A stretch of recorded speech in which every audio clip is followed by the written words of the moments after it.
Good afternoon, DGen Nation, and welcome again to another thrilling episode of Reactive Recaps.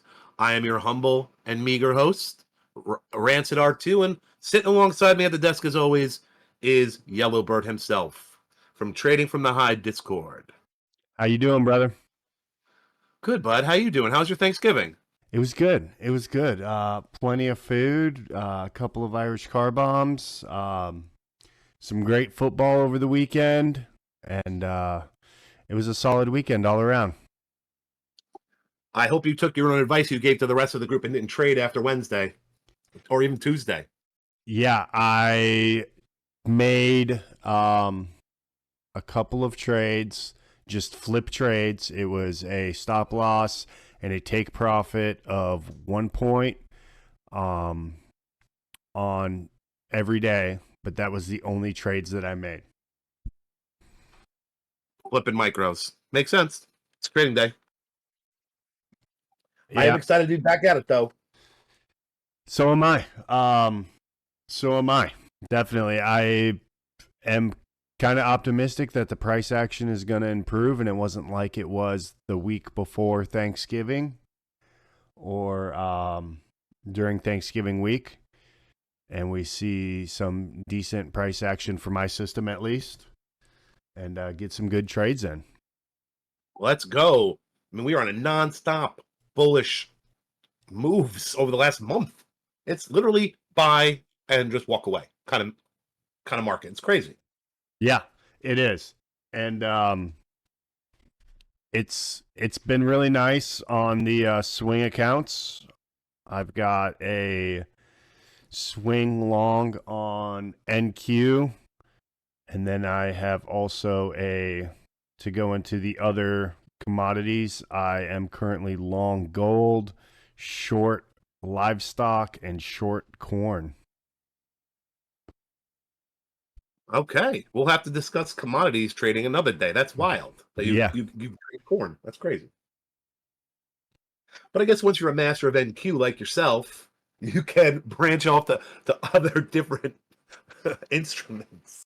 Yeah, and I'm taking very small positions, and I'm trading larger time frames, and I'm basically just trading the price action, and that has worked fairly well with some commodities. With others, it does not. Especially oil or natural gas, you will get smoked real quick trying to trade those products. But that, like you said, that's another discussion for another day. So back to work. Anyone new to the show, our whole point is to come here together, show you guys a couple setups that you can find using a couple of crayons and a ruler. We're going to show you how the setups work, show you real-time examples on how you can make money in the market, and you can finally quit your career at Wendy's. Okay? We try to do it in a little bit funner of a way, because we know the middle of the day can get kind of boring for trading, and some people, when they get bored, like myself, get itchy fingers. And itchy fingers are not a good quality to have in this market. Okay? So with that, I'm going to turn it over to Mr. Bird, and I'm sure he's going to find us some bangers that he hit this morning on NQ. Yeah. So this morning, trading MNQ, I waited for the open. We came up here above Globex high, rejected down, put in a nice hammer candle, came back up, came back down. A few other hammer candles hanging there at that 1600 level, or 16,000 level, sorry. I noticed this trend line form right here off of the low of the day. And then this nice hammer candle here. So the next time it came and tested that trend line, I took a long here. My fill was around 90. So I was able to scale out at 10, 20, 30, and 40 points. Came back down, tested that trend line again. I took a long again. This one only went 10 points and then back to break even. Once again, just simply drawing a line on a chart has given me the opportunity to trade. It failed here, reclaimed here, and there was some opportunity here also, but we had a lot of resistance up here. We came up, rejected, came up, rejected, and it was pretty much just straight across there. So I was real hesitant to go long on any of these trend lines here because we had this heavy resistance here, which eventually the trend line broke, retested, and then cascaded down. But that was two of my trades from today off of a simple trend line that anyone can really easily replicate. I hope everyone's listening. A crayon. He made thousands of dollars off of a line on a piece of paper on a computer screen, people. It's just that simple. You just have to keep it that simple. That's the important part. Okay? I don't care what special indicator your buddy knows about or the newest FinTwit guru out there. It's all about levels, people. That's all this is how does the market respond to levels? And with drawing lines on the chart, that's how you find the levels, people. That's how you do it. So with that, I will go over to my recap. Now, I'm going to be honest with you today, everybody. I came in with a bias. I was thinking today was going to be, a little bit more of a rebalance with the bullish trend we've had for the last month. Thanksgiving's over, everyone's back to work, things would balance themselves out. So I didn't trade much this morning. When I had that feeling, I try not to trade, okay? I find reasons to not take trades, okay? And I hope you all do the same thing, okay? Forget the reasons to get into a trade. Find reasons to not take a trade. And if you can't, there you go. That's just another piece of information I try to use to help me really find good opportunities. Not many, but good, okay? 1 or 2 trades a day is all you need. That's it. You don't need to sit in the screen all day. Take 10 trades, 30 trades, 50 trades, 100 trades, whatever. If you sit there and wait patiently for whatever you're looking for to come by, you will make money. That easy.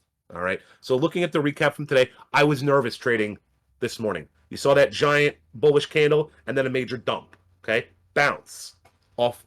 Then it bounces. So we have a low of the day so far. Okay. That's where the trend line starts. And it's very much like Bird just described. Okay.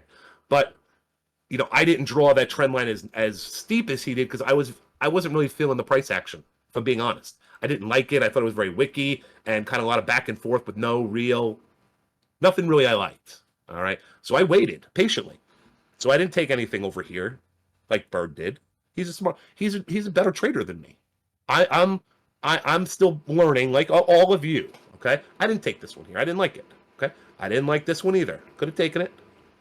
What I did like is these down here. I finally got into my head that, yeah, it can go up today. So I drew my trend line. When it hit these 2 spots right here, were good enough for me to take a trade on this candle. Came down, tested, rejected, couldn't get under it, tried to get under it and bounced. This is the candle I took it. Okay? And as you can see, afterwards, we're still pretty much in a fairly bullish trend, aside from what's going on right this second. So what I'm trying to highlight with this trade, people, is if you're in your own head, for whatever reason, don't take a trade just to take a trade. Wait, being patient is never going to hurt you. Will you miss an opportunity, potentially? Yeah. But you know what's going to come around the bend in the next 20 minutes? Another one, and another one, and another one, and another one. Stay patient, stay loose, keep calm, and you'll be fine. And I wanted to also, send a congratulations to Bird. For those that heard last week, him and I are vastly different opinions about our football loves. And I'd like to congratulate the Alabama Tide for pulling one out like that. I didn't think they'd do it. And I would like the Ohio State University to fire Jason Day immediately. 3 in a row, Bird, to Michigan, unacceptable. Yeah, I hear Texas A&M has an opening. I'm sure they'll take them. It's just like unbelievable. And it's so covering the Alabama game. Yeah, it was very exciting game. It was early on. the officiating was horrible for both teams, just all around. But the officials are human. They make mistakes just as much as, a quarterback throws an interception or a running back fumbles. A referee may miss a call. But the Alabama game was so nerve-wracking. I knew that they were going to pull something out at the end because it is the Iron Bowl, and it is just always a wild game and a wild ending. We've got 4th and 31 now instead of the kick six to talk about, which is always good. But yeah, I watched that Michigan Ohio State game, and that one was rough, brother. That officialing was bad at the end. Yeah. Bad. Ugh.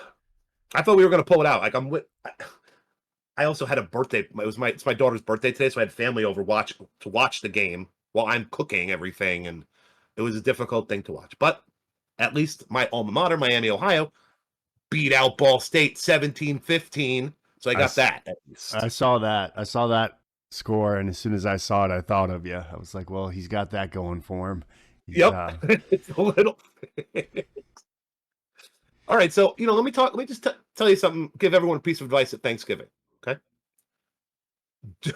Don't get into fights at the table. Okay, happened to me. It was awful. It was fucking terrible. Terrible, terrible, terrible. Don't do it. That's my free advice to all of you today. Oh my God. But why I bring that up is I want everyone to remember mental health, seriously, is a very important part of this process. Okay. I know we talk about it a lot, but it's just something I really want to hammer almost every day. Like, that's the battle. All right. I don't care what the candles are doing. It's the battle in your own head. It's not, I don't care about good entries, bad entries, exits, whatever. It's how well you manage a trade is how I'm measuring if you're a good trader or not. Okay. And I think that's what everyone should do, not just me. Yeah. It's that mental capital is very important, and trading in itself can be very stressful and cause a lot of mental troubles in itself. So make sure you're taking time away and taking care of yourself. And especially during the holiday, spending time with friends and family. I know a lot of people get a lot of extra days off from work, and they look forward to them, and they're like, well, I get to sit in front of the computer, uninterrupted, and devote all my focus to trading stocks or something like that. And I just caution the listeners in doing that because, one, you're missing out on time that you could be recharging that mental capital. And number two, if you're not at work, Wall Street's not at work either, and that's going to make the price action very tricky and hard. And more car bombs. Yes, always more car bombs. Those are great for mental health. They are. They really are. But I mean, recharging, even taking a couple days off, can really do a lot. I know me personally, sometimes when I look at the screen too much, I'm seeing everything. And I can't make a decision. I'm arguing with myself to get into a trade, to get out of a trade, and it's just a disaster. I'm trading the chop. It's just a disaster. So if you're trading the chop, stop. If you're hungover, having a rough morning, why don't you wait till the afternoon? There'll be opportunities. And we'll be there to point them out with crayons, and you can make money doing it. Heaven forbid. You got anything good going this week? Lots of Christmas stuff cooking. No, not anything special planned this week. Getting the kids back to school. Did that this morning. Going to finish putting up some more Christmas decorations, and that is about it for this week. You got your tree up yet? I got mine. Our tree was up November 1st. Is it a real tree or a fake tree? It is a fake tree. Oh, I that's know. terrible. I know. But when it's up for 3 months out of the year, that makes sense. Yeah, you'd have to go through like 3 trees. Yeah. You know, I wonder what is there a commodity on evergreen trees, because they're more expensive than they were last year. Not that I'm aware of. There has to be somewhere, but that's another day. I mean, I suppose that would move with the lumber prices because it's lumber's made out of soft pine. Well, it's true. Yeah. But I I'll imagine do it that would homework be later. yeah. But listen, everybody. So that's it for today. It's a Monday. Everyone's back from the holiday. Don't go crazy. It's your first day back. Relax. If you had a bad morning, that's okay. You'll have a better afternoon. All right. My DMs on Twitter are always open. If anyone has any questions or wants to reach out, it's cool. I don't mind. And if you have anything that you'd want us to cover, you can find Rancid2 on Twitter. Yeah. So keep taking it slow. I hope, and I hope these are being helpful for you guys, because we're gonna keep doing them. All right, yeah. Be patient in this market. It's definitely tricky around this time of year. And remember to plan your trades, trade your plan, and preserve that mental capital, because it is more important than the monetary capital. Hell yeah. And more car bombs, everybody. Always more car bombs.